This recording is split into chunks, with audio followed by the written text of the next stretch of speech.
3 বছর পার হয়ে যেতেছে, এখনো কাজ ক্লিয়ার হয় নাই। আর কি ক্লিয়ার কবে হবে সেটাও জানা নাই। এখন সবচেয়ে সমস্যা হইতেছে যে এখানে নিচ দিয়ে কোনো পার্শ্ববর্তী রাস্তা নাই, আমরা যাইতে পারতেছি না। আর সমস্যা হলো স্কুল কলেজ যাইতে পারতেছি না। আর অনেক সমস্যা, এই জায়গায় পানি লেগে আছে।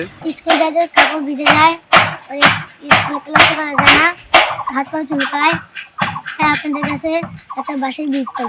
বহু বাচ্চা কাচ্চা পার হয়, লেখাপড়ার জন্য অসুবিধা হয়।